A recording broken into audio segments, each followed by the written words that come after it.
Hi, everyone. This is Tony Huang, the founder of Tech Execs here in Chicago. Today is April 28th, 2011. We're at the Chicago Tech Execs CIO and IT Leadership Forum. Today we have a keynote speaker. His name is Heb Aziz. He is a well-known speaker, and he's been on several TV talk shows as far as leading the way in technology. Meantime, let's go grab a couple people for a quick soundbite. How are you, Don? I'm fine with Franciscan Sisters of Chicago Service Corp, and it's a company that oversees elder care for Franciscan communities. There's a dozen communities in 4 different states, about 2,400 people, and the sisters have a laser focus on elder care. It was brought in to help them not only update the technology, but start integrating technology and using it in a way that it can become a competitive weapon. So today's topic here in Chicago is about everything digital. That has to do with a lot of consumerization of products into the enterprise. What are you seeing some of the problems and challenges that people like you are being facing? Well, with all the mobile devices, with me, mobility is a big deal.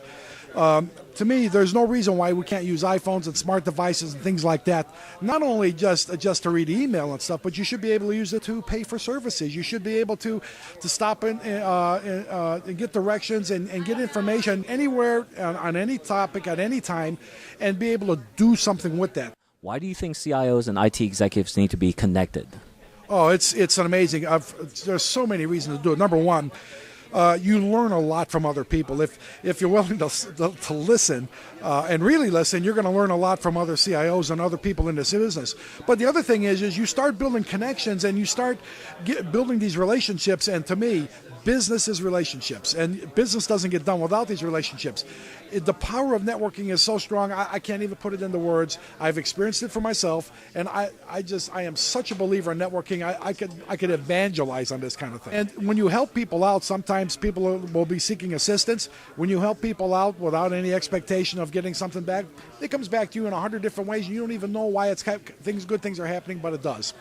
Well, thank you for being a great chapter chair, and congratulations on your new job. With me is Whitney Josnock. He's the vice chair for the Chicago chapter. How are you, Whitney? I'm doing good. Thanks, How's Optiva going? Optiva's doing great. We have, as you know, we've done so much work at Groupon, and just have really built off into more things. Are opening up an office in Denver, Colorado, and possibly another one in the south. What do you think about the turnout so far? I love it. I think that whenever people can come around, especially we're here at Rasmussen, where you've got the technology, you've got the education, and you've got the importance being shown for the attendees. I think when you can collaborate those two together, I think this is a great event. I believe when you have an item that really relates to a company's business, so it's like, okay, you're in insurance, and I can see where that could really benefit me. Having these little tech talks, these little lunch and learns, if you will, can hit a specific topic, and then you can have like-minded people. They're like, I have that pain point too, or hey, that sounds kind of like what we might be going through. When you have that relative nature and that one-on-one, hey, this is what you need to do, or try these things out, it gives people hope, and it's like gets them out of the fray of like, oh my gosh, we'll never get out of this. Why do people need to come network? I like the example I learned of an old farmer. He wasn't going to events. People never saw him much. And a guy came over to the office. It was in the winter. And there's a fire going. And he pulls this one ember out away from the fire. And he just watches it. And everyone else looks at it. And he's watching it. And it slowly dies because it was by itself. The networking keeps that fire going. And so the networking, whenever you don't network, then you have these thoughts in your head like, oh, I can't get past this. Whereas if you plug in, people are like, oh, yeah, I already solved that problem. What else you got? And just makes things a lot easier. I would say if you have any issues, anything that you're dealing with, and of course we all do, that you plug in, you find out where people are that have your pain points, and ask them questions. Call obviously Tony or myself or anybody here at Tech Execs. We can really help you out with getting on the right board or getting on the right track.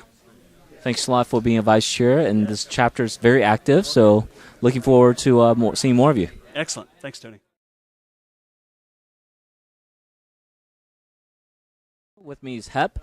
Heb is the head of technology group. Director for the School of Technology and Design. For those people that are not able to make it today, what are the key takeaway points that you're going to be sharing with people?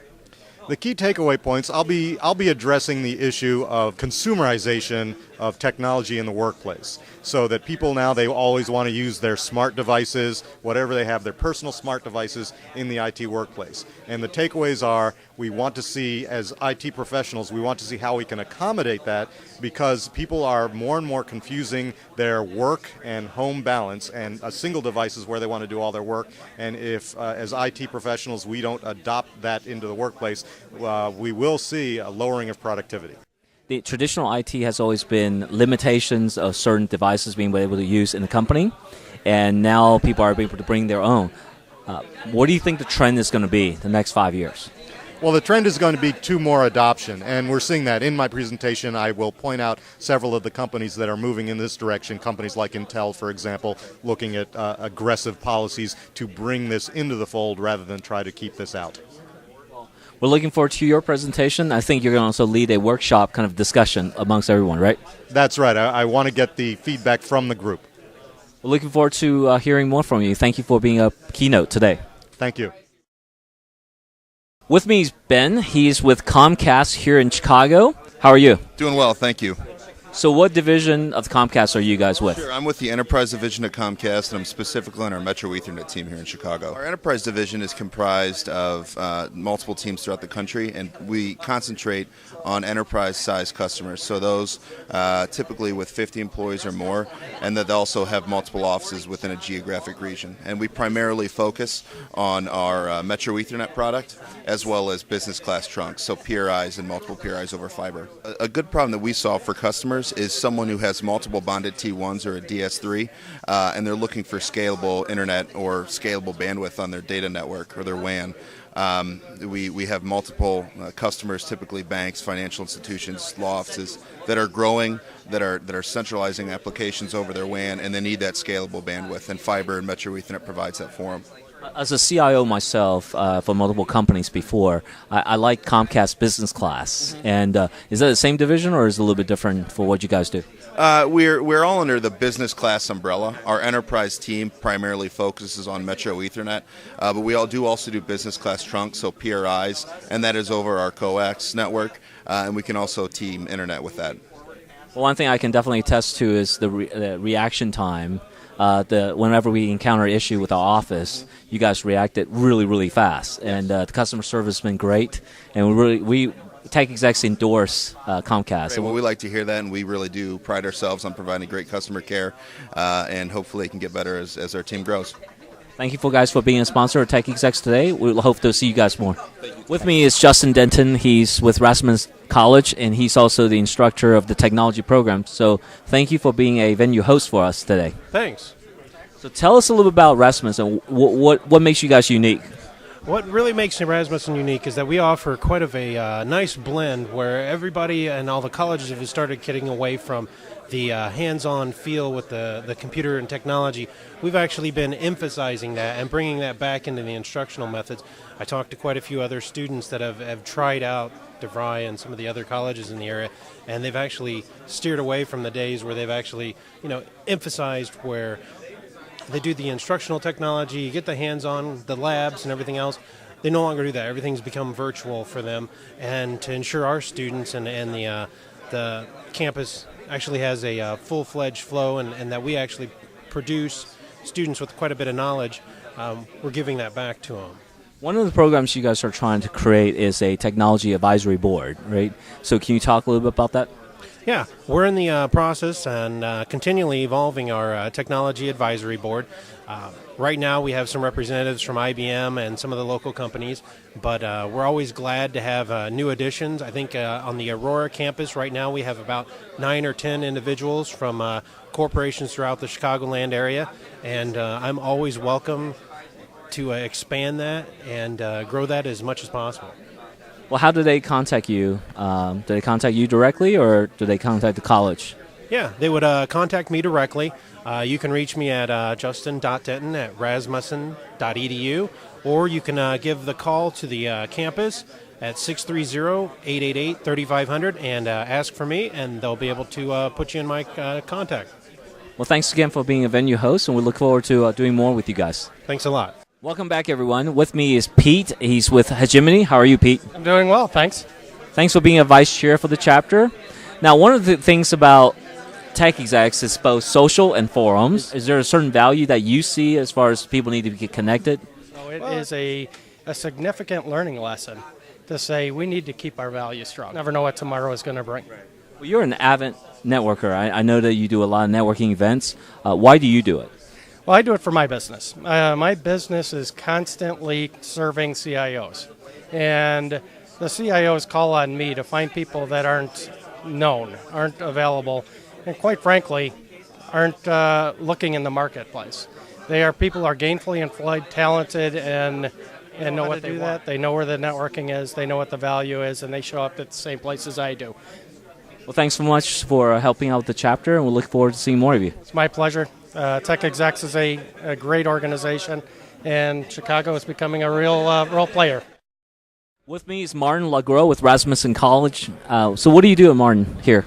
For Rasmussen, I supervise online instruction, and I work with the instructors across the nation to make sure that we're kind of all on the same page with the technologies that we're teaching, that we're using everybody to their strengths. Particularly the online courses, about 70% of our student seats are online as opposed to the residential campuses. But it's a lot of the same people. You know, there's the people that are teaching the students residentially. A lot of times are also the same one that are teaching our sections online. So do you see a trend for going on more online these days? What's your prediction 5 years from now? Oh, boy, 5 years from now, I think that we're going to see it continue. I don't think that we're going to go fully 100% online because there is always value in face-to-face. But I think that what you're going to see is with the advent of more Web 2.0 interactive technologies that the online environment is what's going to transform. It's going to be more interactive. There's going to be more of the simulation and lab-type experiences that are offered online as opposed to, maybe writing a paper or participating in a discussion forum. So what's unique about Rasmussen?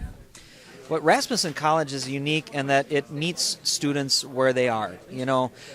Whatever their needs are, we try to be the college that's going to meet them where they are and then take them to the next level to where they want to go. I've seen that in the success of students coming right out of high school that were looking to get into the field, and I've also seen it in the success of students who maybe, I come from the Paper Valley in Wisconsin. There's paper mills. There's guys that have been working in a mill for 30 years and lost their job and knew that they needed to make it in a new digital world, and we're able to bring them in where they are and then turn them into something that they wanted to be when they came to the door. Great. You're very smart, by the way. I can tell. I can tell. So thank you for your insight, and thank you guys for hosting us today. Hey, it's great. Glad you guys could be with us. Thank you. Today's been an excellent day at the Information Technology and Information Leadership Gathering here at Chicago Tech Execs CIO and IT Leadership Forum. If you're not able to make it today, please join us at the next event, either a social or a forum. We'll see you next time, both online and in person. Again, my name is Tony Huang. Welcome to Tech Execs Network.